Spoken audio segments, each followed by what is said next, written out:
No especial Guerra de hoje, dentro do quadro Headline News, nós trazemos ainda a série de bombardeios dentro da cidade ucraniana de Severodonetsk. Inclusive está prestes a cair para as tropas da Rússia. Hoje, as munições incendiárias russas lançadas sobre posições ucranianas em Donbás são imagens impressionantes. Segundo o governador da região, 90% da cidade está destruída. O chefe da diplomacia americana disse que a guerra ainda poderá durar vários meses, já que a Rússia não parece querer encerrar sua agressão. E sobre esse e outros assuntos, nós recebemos agora, aqui no Headline News, no Especial Guerra, o oficial da reserva da Marinha, comandante Robson Farizano. Comandante, uma alegria reencontrá-lo aqui na Jovem Pan News. E o que nós ontem tivemos a oportunidade de falar com o Luiz Kawaguchi, que esteve em território ucraniano, e cada dia que passa nós estamos recebendo mais imagens e tamanho é o cenário de guerra e de destruição em território ucraniano. E aí fica aquele grande questionamento, né? Quando vai acabar a guerra? E eu lembro que conversando com o senhor falou assim, olha, William, eu vou analisando justamente o valor do barril do petróleo. Eu até fiz essa provocação ontem. Quanto mais esse barril vai se aproximando lá dos seus R$ 120, a situação vai se agravando cada vez mais e aí a gente pode ter problemas mais severos.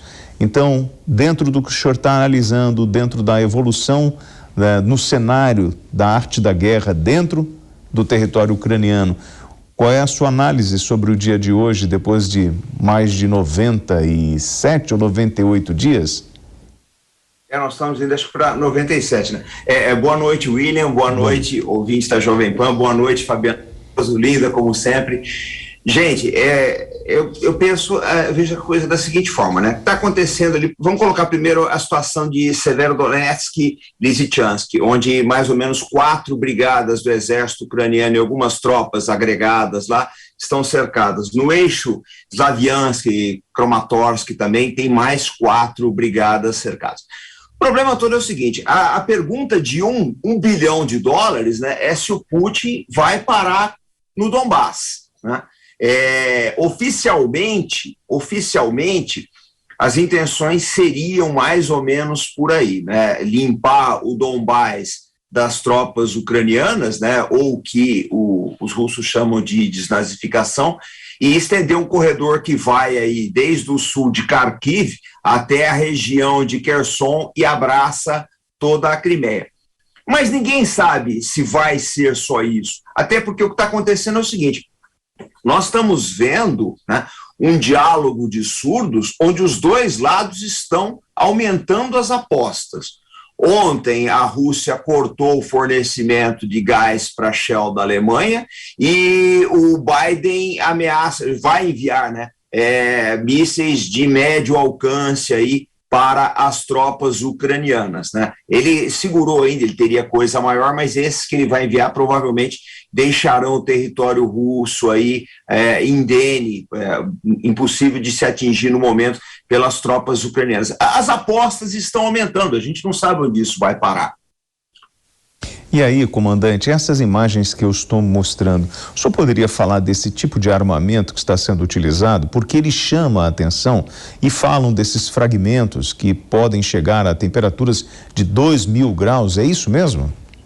É por aí, eu acho que isso é fósforo, né? Está com cara, não sei se é fósforo branco ou outro tipo de munição incendiária. A Rússia tem usado bastante esse tipo de equipamento, mas é complicado, William, porque o que acontece é o seguinte, muitos dos equipamentos que os russos têm, os ucranianos têm também. Então, às vezes a gente vê alguns vídeos na internet que você fica confuso, né? Saber quem foi o responsável por aquele tipo de ataque. Os dois têm armamentos muito semelhantes. Eu vou contar uma história que aconteceu em 2014, quando derrubaram o voo MH17 da Malaysian Airlines, né, matando mais de 300 pessoas.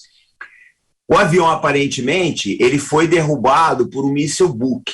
Mas o problema é que tanto os ucranianos quanto os russos operavam esses sistemas de mísseis e até hoje existe uma controvérsia sobre quem teria derrubado essa aeronave. Uma coisa é certa quando a gente observa o cenário da guerra russo-ucraniana, né? Há atrocidades dos dois lados, né? E as principais vítimas são os civis, né? São as famílias que perderam seus lares, estão precisando fugir. É um cenário dantesco, é uma catástrofe humanitária sem fim. O Kawaguchi descreveu muito bem isso. E aí o senhor traz levanta uma bandeira aqui que eu gostaria de provocar, Fabi, né? É justamente sobre essas narrativas, né, da agressividade dentro do território ucraniano. A gente não pode imaginar que no cenário da guerra você vai ter, é claro, o russo, ele foi o invasor, ele invadiu, ele não tinha o direito à guerra, o direito de guerra, mas ele rompeu esse limite. Porém, no ato de defender o território ucraniano, os ucranianos também estão usando de força, de armamento, e é muito comum o Ocidente, a gente que está longe, quando recebe a informação, até mesmo pela cultura, não sei se você concorda, de você acabar dando mais crédito ou mais força para aquele que foi invadido do que para aquele que está invadindo. É verdade. Primeiro, boa noite, comandante Farinazzo, é um prazer tê-lo aqui, muito obrigada pelo elogio. Realmente, o que a gente é ensinado assim, essa é a nossa cultura ocidental, até as nossas leis são assim. O Brasil, para falar de Brasil, tem leis nesse sentido. O que é seu? O seu é aquilo que não invada o limite do outro. Então, falando de guerra, a gente tem essa mentalidade mesmo ocidental. Para os orientais é um pouco diferente, mesmo porque da perspectiva russa seria uma retomada de territórios já perdidos na história, seja na fase imperial, aí a gente não sabe a cabeça do Putin, ou seja aí na fase da União Soviética. Mas eu queria aproveitar a presença do comandante Farinazzo, porque fala bastante de estratégia de arte, de guerra e etc. E a gente tem uma discussão muito interessante que no Fórum Mundial de Davos, o Kissinger foi ouvido. E eu sei que os militares, grande parte dos militares, aliás, boa noite aos combatentes, que devem ter muitos assistindo por conta do comandante. Eu fiquei sabendo que, na perspectiva de estratégia militar, para combater o pensamento do Lavrov, que é quem está tomando conta dos russos nesse sentido, talvez o Kissinger seria a pessoa mais hábil no mundo para isso. E aí ele falou algo a respeito, ele até mencionou a China. Gostaria de saber se o comandante acompanhou e se ele acompanhou, se ele tem alguma consideração a respeito de ambos, de Lavrov e do Kissinger. Olha, eu acompanho porque eu admiro muito o trabalho do Kissinger. Você vê, uma pessoa com 99 anos, vai fazer 100 anos ano que vem, tem uma lucidez fora de série. É um homem que viu a Segunda Guerra Mundial. O Kissinger nasceu na Alemanha, mas ele foi intérprete no exército americano. Foi o homem que negociou o fim da guerra do Vietnã. Foi o homem que negociou a guerra de Yom Kippur e negociou a aproximação americana com a China no governo Nixon. Ou seja, o Kissinger, na verdade, é um pedaço vivo da história do Ocidente e do Oriente, da integração Ocidente-Oriente. E ele tem uma visão, Fabi, que é muito pragmática. O Kissinger é o realista puro, né? Ele viu que não tem jeito, que provavelmente a Rússia não vai devolver esses territórios do Donetsk, e ele entende também que seria necessário, né? Acho que o Kissinger percebeu melhor do que ninguém, talvez os republicanos tenham percebido isso, que não tem como enfrentar a China, que vai ser o grande problema dos Estados Unidos, já é, na verdade, se contrapondo à Rússia ao mesmo tempo. O Soros, o embate foi entre o Kissinger e o Soros, né? É engraçado que ambos têm origem, né, judaica na Europa Central, o Soros na Hungria e o Kissinger na Alemanha, e ambos têm mais ou menos, eles têm, mas o Soros está com, acho que está 91, o Kissinger tem 99, então eles são contemporâneos dessa época trágica da Segunda Guerra Mundial. Mas o Soros tem uma visão completamente oposta, né? O Soros vê a Rússia como uma ameaça aos valores do Ocidente, uma ameaça às democracias. Provavelmente ambos têm razão, mas o fato é o seguinte: os Estados Unidos não vão conseguir lidar satisfatoriamente com o desafio de conter Rússia e China ao mesmo tempo. Eu acho que algumas das coisas que estão resultando desse conflito da Ucrânia vieram para ficar. Entre elas aí, talvez um papel a médio e longo prazo secundário do dólar, tá? Uma certa fragilização da União Europeia e o OTAN, que a gente não sabe o rumo que vai ter. Por que eu estou falando isso? O presidente da Turquia, o Erdogan, ele, para permitir a entrada da Suécia e Finlândia, mais a Suécia na OTAN, está fazendo uma série de concessões. Eu acho que algumas dessas concessões ele vai levar. Ou seja, nós vamos ter uma OTAN com mais países? Sim, provavelmente vamos. Mas é uma OTAN com menos confiança. Então, eu acho que o Kissinger, ele tem uma visão mais acertada. Era hora de se fazer a paz, era hora de tentar algum entendimento com o Putin, pelo menos para poder conter a China no futuro. Mas eu duvido, né, conhecendo a trajetória do Biden como vice-presidente do Obama, que ele era muito envolvido com as questões da Ucrânia, eu duvido que ele vai adotar essa postura. O Biden, provavelmente, ele vai tentar afrontar o Putin até onde ele puder. E essas armas novas que ele está enviando são uma prova disso. Eu até vou pedir, já falei com a equipe aqui nos bastidores, comandante, para puxar uma imagem. Por quê? O Kremlin acusou nesta quarta-feira o governo dos Estados Unidos de distanciar um acordo de paz após o anúncio da entrega de mísseis americanos à Ucrânia, como o senhor citou aqui. As autoridades de Moscou também disseram que os novos envios de armas americanas à Ucrânia, que incluem um sistema de foguetes de lançamentos múltiplos, aumentam o risco de um confronto militar entre Rússia e Estados Unidos. Quando nós entramos hoje, por exemplo, no The New York Times, ele traz em destaque uma bomba, né, num cenário de gelo. Eu tinha pedido para ver se a gente consegue mostrar essa imagem ainda hoje. E fala o seguinte: ameaças de Putin destacam os perigos de uma nova e mais arriscada era nuclear. Comandante, isso é fato? A gente realmente está nas narrativas ou nós estamos próximos de um confronto nuclear em função do confronto na Ucrânia?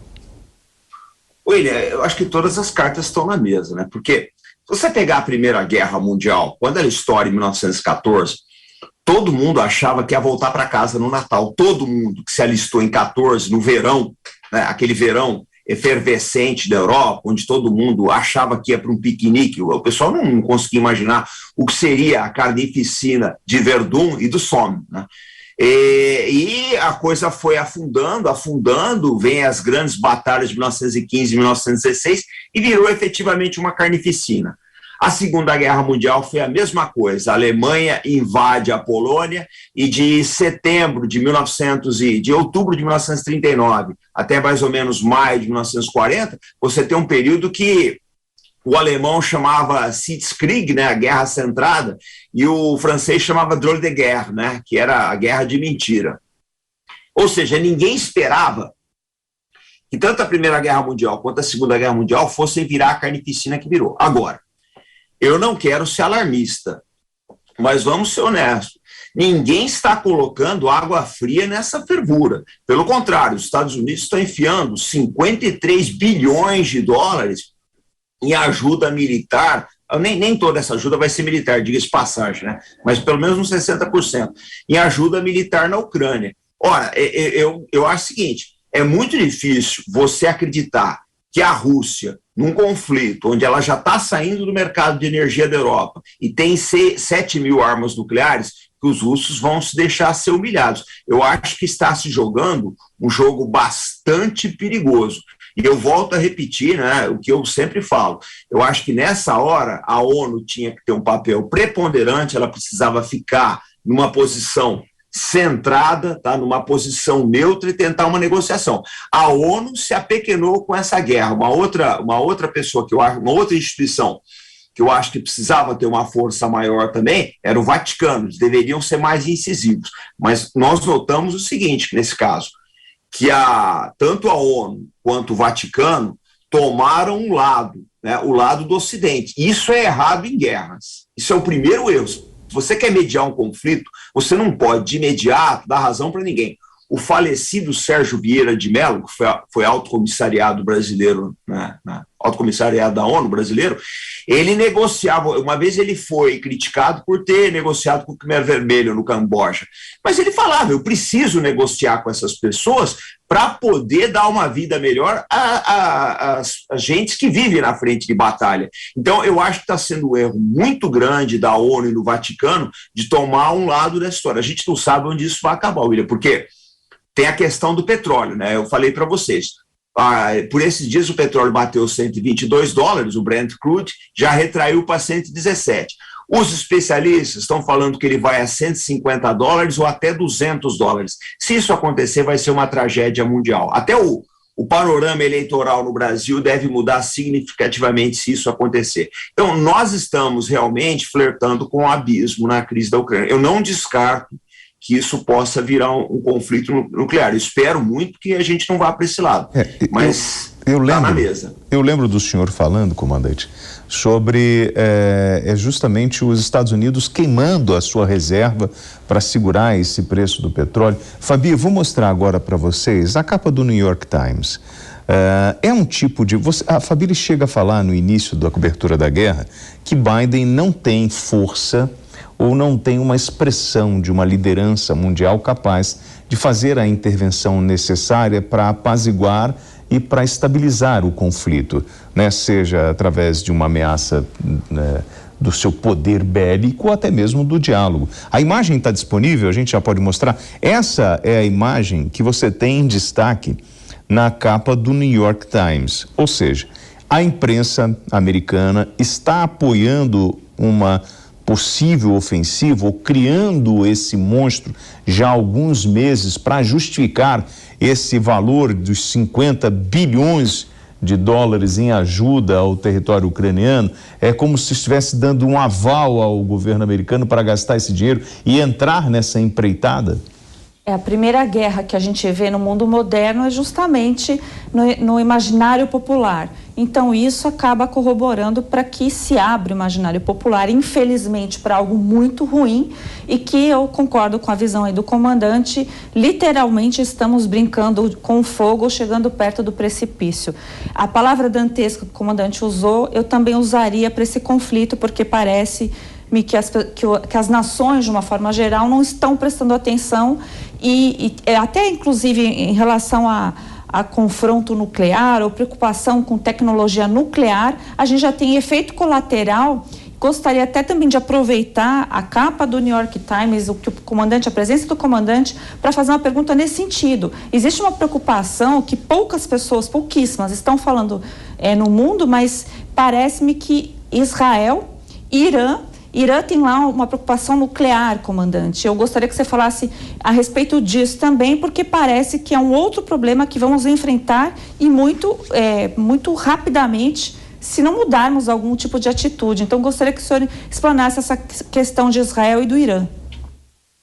Olha, está acontecendo no Irã o seguinte, o Irã tinha um acordo, né, de limitação aí, que era um acordo, na verdade, para atrasar o programa nuclear militar de Teherã. Se esse acordo fosse mantido, provavelmente o Irã só iria retomar o ritmo de nuclearização militar por volta de 2030. O acordo foi assinado em 2015. Eu preciso fazer essa retrospectiva para o nosso público entender, né? Então, foi assinado no governo Obama. O governo Trump rasgou esse acordo em 2018, perdão.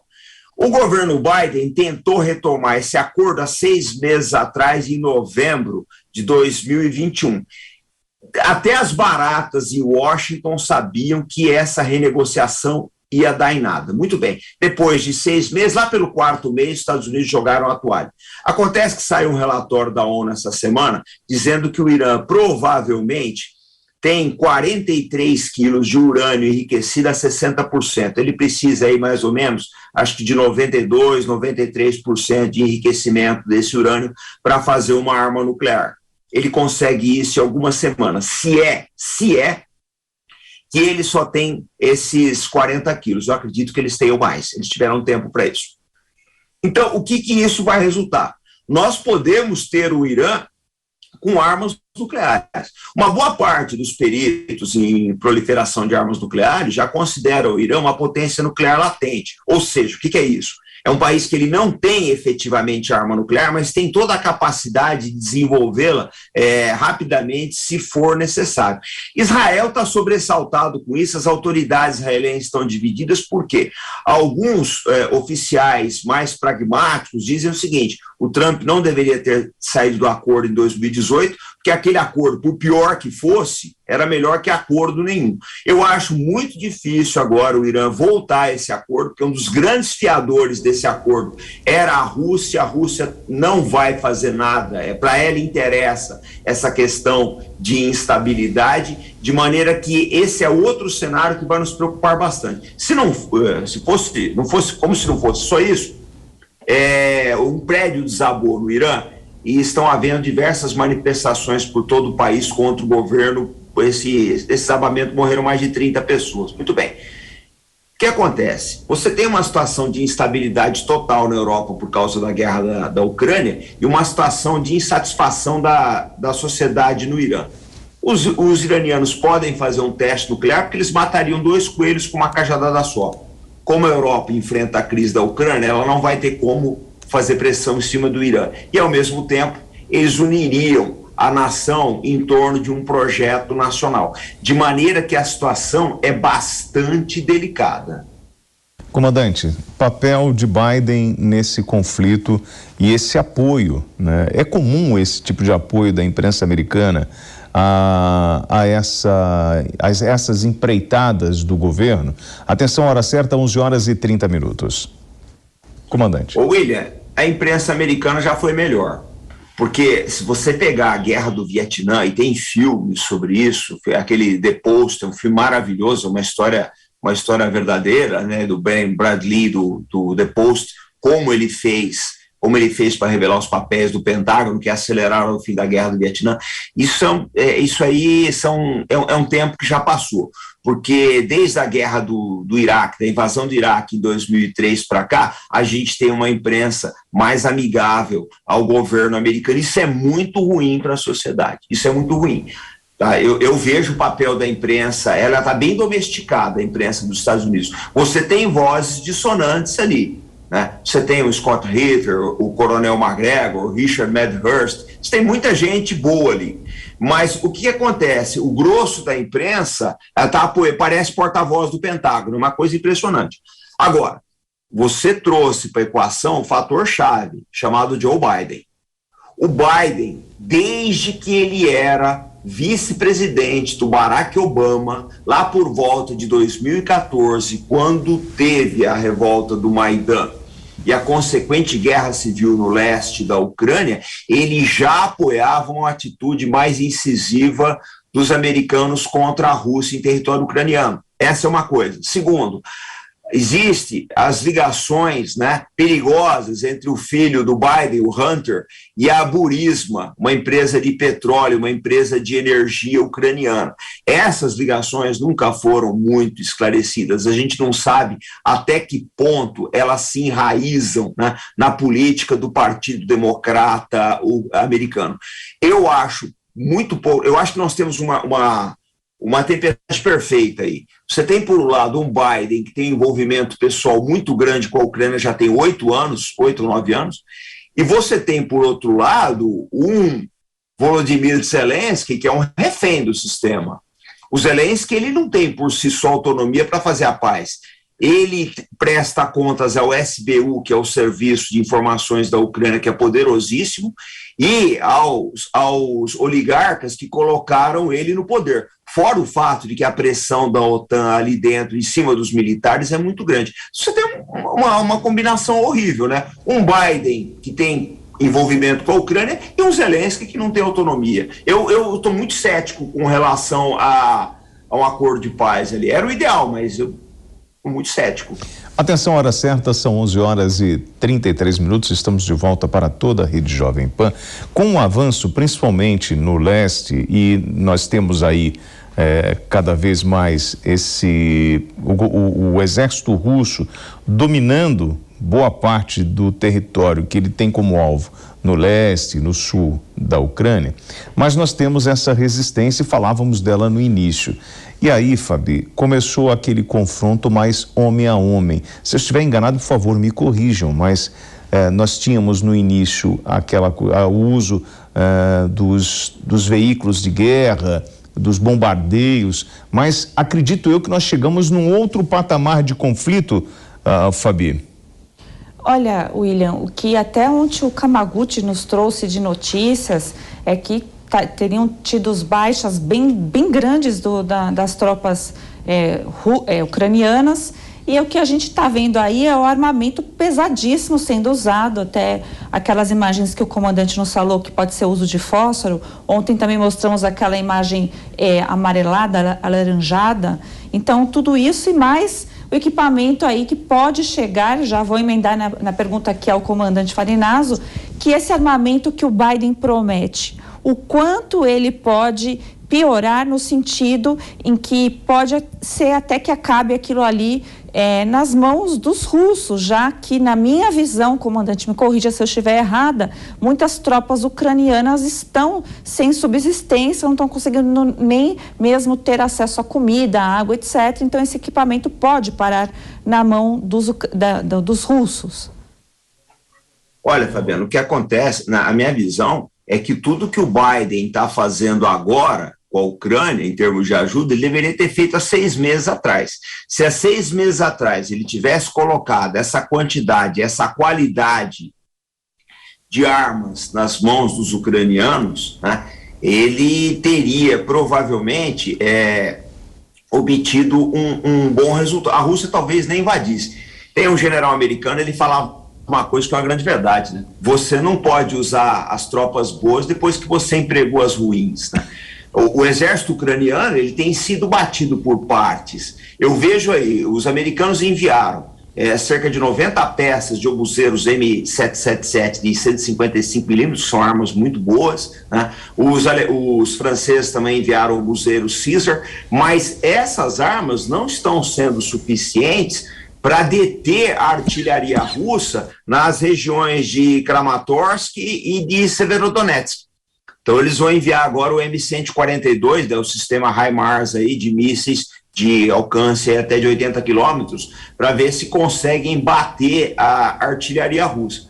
Eu não sei se isso vai ser suficiente. Eu acredito mais, eu ouvi falar aí que os ucranianos estão preparando reservas na Alemanha e na Polônia. Eu acredito mais que se essas tropas, né, formarem aí a oeste do Dnieper e tentarem alguma coisa contra Kherson, né, contra aquela região ali, elas teriam mais chance. Eu acho que não sei se eles vão conseguir enviar essas armas a tempo para as regiões ali de Kramatorsk. Por que eu falo isso? Porque o problema da Ucrânia hoje não é um problema material, não é um problema de armas. Você pode ter a melhor arma do mundo, você forma um operador de canhão, você consegue, de obuseiro, você até consegue formar um operador de obuseiro em pouco tempo, mas você não vai formar um oficial de operações de um batalhão de artilharia em 4 meses. Você não forma. Um homem desse, ele precisa ter vivência no batalhão de artilharia, vivência nas baterias, vivência na peça, para depois planejar grandes operações. Bom, nós perdemos a comunicação com o oficial da Reserva da Marinha, comandante Robson Farizano. Eu vou pedir para que essa comunicação restabeleça e, enquanto isso, eu vou trazendo em destaque o Luca Bassani, nosso correspondente, tem detalhes do conflito, porque a Alemanha está adotando novas medidas para compensar a crise causada pela guerra na Ucrânia e pela pandemia da Covid-19. Quem tem os detalhes é o correspondente PAN na Europa, Luca Bassani. Boa noite. Pelos impactos da guerra na Ucrânia, nós vemos que a partir de hoje um ticket praticamente universal começou a ser utilizado aqui na Alemanha. Entre os meses de junho, julho e agosto, apenas por €9, aproximadamente R$55, nós teremos a possibilidade de usar os transportes públicos e os trens regionais, os trens lentos, por todo o país, por quantas viagens forem necessárias. Isso é uma medida que o governo tem implementado para aliviar o custo alto da energia e principalmente do combustível, já que aqui o litro da gasolina pode passar dos €2,10, €2,20, dependendo da região, o que significaria um custo de mais de R$10 o litro. A gente vê que também o governo quer fazer com que o turismo volte a crescer nessa época de verão e fazer com que os hotéis, os restaurantes voltem a funcionar para compensar também a crise causada pela pandemia. Ao mesmo tempo, temos outra doença se espalhando pela Europa. A varíola dos macacos já tem registro de contaminação comunitária, da transmissão comunitária no Reino Unido, mais de 110 casos registrados, a grande maioria de homens. Essa doença que causa erupções cutâneas, dor de cabeça, entre outros sintomas, e que voltou a assombrar grande parte do público europeu nesses últimos dias, mas a OMS, ela, apesar de estar investigando tudo, diz que não é preciso ter muita preocupação, já que há vacinas para varíolas, não especificamente para essa, mas para varíolas como um todo. É uma doença também conhecida, além, é claro, da própria contaminação se dar de maneira bastante diferente da Covid-19, que assombrou tantas pessoas durante esses 2 anos de pandemia. Nós vamos ficar acompanhando todos os detalhes e atualizar sempre tudo o que acontece aqui na Europa para a nossa audiência da Jovem Pan News. Luca Bassani, diretamente de Munique, na Alemanha. Obrigado, Luca. E empresários brasileiros estão preocupados com os preços altos e com falta de material. Dificuldades superam questões como carga tributária e demanda interna insuficiente. A Nani Cox explica pra gente e relaciona isso à guerra. Preços lá em cima e a falta de material passaram a ser os maiores problemas mencionados por empresários brasileiros em março deste ano, superando questões como carga tributária e demanda interna insuficiente. De acordo com uma sondagem da Confederação Nacional da Indústria, o aumento dos custos de insumos surpreendeu mais de 70% da indústria. Já a dificuldade para encontrar matérias-primas se agravou para 76% da indústria extrativa e de transformação e para 85% na construção. A percepção coincide com o início do conflito entre Rússia e Ucrânia, que atingiu a cadeia de suprimentos mundial numa fase de recuperação pós-crise sanitária. O gerente de análise econômica da CNI, Marcelo Azevedo, destaca as impressões negativas. E mais de 40% das empresas apontam impactos negativos do conflito nas suas atividades, muito por conta do aumento no custo da energia e também associado à guerra, esse novo aumento no preço dos insumos e a dificuldade de conseguir insumos e matérias-primas. Segundo a sondagem, as dificuldades de acesso a insumos, aumento dos preços e custo com energia podem estar atrelados às sanções impostas à Rússia. As barreiras restringiram a oferta de produtos que têm demanda elevada a nível global, como petróleo, gás natural, carvão mineral e insumos agropecuários. A CNI ressaltou que insumos empregados na produção de energia já vinham apresentando escassez no período de recuperação da pandemia. O gerente de análise econômica da CNI, Marcelo Azevedo, afirma que aumentou o número de empresários que não têm expectativa de melhora a curto prazo. Então, o percentual que esperavam numa normalização apenas em 2023, que era de 10% no ano passado, chegou agora a 25% das empresas que acreditam que esse problema de custos e de oferta de insumos e matérias-primas vai ser resolvido apenas em 2023. Nesse cenário, uma parte expressiva das empresas está revendo sua estratégia de aquisição de insumos e matérias-primas, tanto nacionais como importados, e procurando, no caso de importados, fornecedores nacionais. Ao reduzir a disponibilidade de insumos, as restrições impostas pela guerra no leste europeu prejudicam a perspectiva de estabilização inflacionária e redução de taxa de juros. Em audiência na Câmara, no entanto, o presidente do Banco Central, Roberto Campos Neto, defendeu a alta da Selic para controlar o aumento de preços. Farinazo, nosso comandante, ele que é oficial da reserva da Marinha. Farinazo, 2 pontos que eu gostaria de abordar com o senhor. A gente está ouvindo da falta e aumento desses insumos, né? Nós temos um problema, primeiro, que eu queria abordar com o senhor, dentro do território ucraniano, nós podemos chamar de nova fase da guerra, de um conflito mais violento, homem a homem, e o senhor falava da dificuldade de preparação desses homens para o cenário de combate. Para além disso, nós temos um problema de insumos, por exemplo, dos chips, de componentes eletrônicos dessas armas que não estão chegando, por exemplo, ao americano ou à linha de montagem da empresa, porque isso vem de um outro país. Isso, na verdade, vem tudo da China. É isso, comandante? China e países do Extremo Oriente, né, William? Os Estados Unidos têm resolvido o problema enviando estoques deles. Os estoques de armamentos que estão indo para a Ucrânia, principalmente de mísseis anticarro, são retirados dos armazéns americanos. O problema não é esse aí. Quando você tem um míssil, qualquer tipo de míssil, antiaéreo, anticarro, antinavio, o que quer que seja, você tem uma série de componentes que eles vão vencendo ao longo do tempo. Eles não vencem todos de uma vez. Então, por exemplo, você tem que trocar aí, um card, você tem que trocar uma bateria, você tem que trocar um explosivo de separação, o que quer que seja. Eu não sei, eu já vi relatos, eu não sei até que ponto que eles são confiáveis, eu não posso ter certeza de que eles são verdadeiros, que alguns desses itens foram entregues com baterias vencidas. Isso você não tem utilidade nenhuma, porque a hora que você for dar o clique ali, não vai disparar, ou o sistema de aquisição de algo não vai estar perfeito.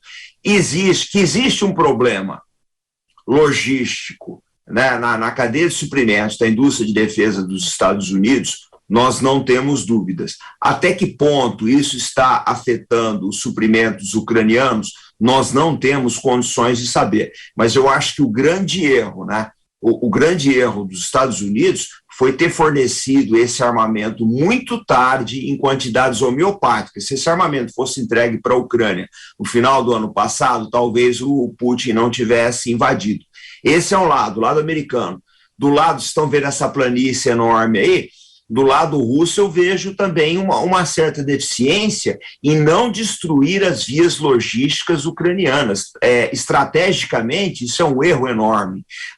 Talvez se os russos destruíssem as vias logísticas ucranianas que abastecem o caldeirão do Kramatorsk e do Severodonetsk, as tropas ucranianas teriam se entregue numa quantidade maior. Os americanos conseguiram fazer isso na Guerra do Vietnã por 2 vezes, quando interromperam as vias marítimas que abasteciam o Vietcong no sul e quando minaram o porto de Haiphong na ofensiva da Páscoa vietnamita em 1972. Nos 2 casos, eles criaram problemas logísticos enormes para o inimigo. Eu não sei por que a Rússia não está explorando essa possibilidade de conter a logística ucraniana. Eu não consigo entender isso. Seria, Fabi, para justamente poder retirar o que tem de riqueza do território ucraniano, ou seja, eu não vou destruir a minha capacidade logística, porque na verdade eu tenho interesse no ferro, nos grãos, na riqueza que está dentro daquele território que eu quero conquistar? É uma das possibilidades, mesmo porque aquela parte lá do Donbás existe mesmo essas reservas, mas eles estão destruindo todo o resto. Então realmente também é uma incógnita do ponto de vista estratégico. Nós sabemos que quando se destrói essa parte de infraestrutura, realmente você acaba sufocando os ucranianos, as tropas ucranianas. A história das outras guerras já nos conta isso. Então, mas também não dá para subestimar, né, comandante? Porque do lado russo nós temos Lavrov. E também a doutrina russa, ela é algo assim, ela é um pouco atabalhoada, não é mesmo? Acho que até o comandante poderia falar melhor, porque parece-me que os russos, eles são assim, eles vão por tentativa e erro, mas no começo eles erram muito para depois acertar. Essa é a história dos russos. Estou equivocada, comandante? É verdade. Ô, Fabi, o russo nunca terminou uma guerra do mesmo jeito que ele começou, nunca. A única que eu vejo que ele mantém uma certa estabilidade foi a guerra na Síria, que na verdade não é uma guerra deles. Mas todas as outras guerras, vou fazer um parâmetro aqui. Se você fosse uma moradora de Paris, no verão de 1812, e lesse jornais franceses, você teria certeza de que Napoleão estava conquistando a Rússia. Você teria certeza, porque ele teve vitórias avassadoras ao avançar pela Belarus e pelas planícies russas no verão de 1812. Só que veio o inverno depois e a coisa mudou completamente, o exército francês foi destroçado. Na invasão da Alemanha em 1941, a mesma coisa, e na Chechnya, em 1999, a mesma coisa. O exército russo parece que é uma tradição atávica deles. Eles não terminam uma guerra do mesmo jeito que começaram. Começaram mal, teve alguns atropelos, mas agora a imprensa, a gente está vendo a imprensa americana, eles estão admitindo que pelo menos o bolsão ali do Donbass acabou, né? Eles têm essa característica que você falou, eles começam meio... É difícil entender a mentalidade deles. Comandante, o senhor acredita que eles não destruíram a infraestrutura justamente com o interesse de tirar essa riqueza daquela região? Pode ser tudo, William. Pode ser tudo. É muito difícil entrar. Essa é a pergunta, as duas perguntas de $1 bilhão, né? Por que eles não estão destruindo a infraestrutura e até onde o Putin quer chegar? Nós não sabemos disso. Eu tenho a impressão, William, isso aqui é uma ilação minha, por favor, não comprem como verdadeira. Eu tenho a impressão que o Putin não tem pressa, pelo menos não tinha pressa até a semana passada, porque você veja bem, a PAN mostrou agora há pouco o problema logístico aí, né? Que as coisas estão subindo de preço e a inflação a galope. Vamos ser honestos, se o petróleo bater $150 e ele não tem nenhuma razão para não ir nesse preço, a Rússia está a cavaleiro da situação. Porque as mesmas pessoas que em março desse ano, dia 24 de março, acendiam luzes amarelas e azuis dos monumentos, vão pensar duas vezes em fazê-lo agora, né? Eles vão querer o fim da guerra. O padrão de vida da Europa vai cair, o padrão de vida americano já está caindo. Parece que já está a $5 o galão nos Estados Unidos, o galão da gasolina. Vai ser um problema sério. Sem querer especular, a gente pode esperar então, nos próximos meses, um aumento, por exemplo, no preço do combustível aqui no Brasil em função da crise? É a tendência, né? É uma tendência internacional, a gente não sabe se isso vai, porque o que acontece é o seguinte, vamos lá, ontem a Rússia cortou o fornecimento de uma parte do fornecimento de gás para a Alemanha, cortou da Dinamarca, da Holanda, acho que já tinha cortado da Bulgária também, uma série de coisas, e os russos estão ameaçando cortar 30% da sua produção de petróleo. Por quê? Porque com os outros 70%, eles têm a mesma receita do ano anterior. O que isso pode acontecer? Se a Rússia cortar 30% da produção de petróleo, parece que a OPEP já falou hoje que ela vai aumentar a produção em 430 mil barris por mês. Só que 30% da produção russa são 2 milhões de barris, eles entregam 7 milhões por mês. Então, mesmo com a OPEP aumentando nessa quantidade, eles não vão suprir o déficit da baixa de produção da Rússia. Ou seja, a lei da oferta e da procura. O preço deve subir. William, é muito difícil a gente fazer um prognóstico assertivo. A gente trabalha muito nessas análises aqui com tendências. A tendência é o petróleo subir. Ele já deixou a zona confortável que ele estava dos $112. Ontem ele bateu 122. Hoje parece que fechou em 116. A gente não sabe aonde isso vai, né? Os movimentos estão sendo bastante bruscos no cenário internacional. Bom, eu queria agradecer então o oficial da Reserva da Marinha, comandante Robson Farinazzo. Farinazzo, muito obrigado pela gentileza da entrevista, tenha um bom descanso e espero contar com o senhor mais vezes aqui na PAN. Você, o Brasil e a Fabi e a PAN contem com a gente. Um grande beijo para todo mundo aí, fiquem com Deus. Um abraço, bom descanso para o senhor.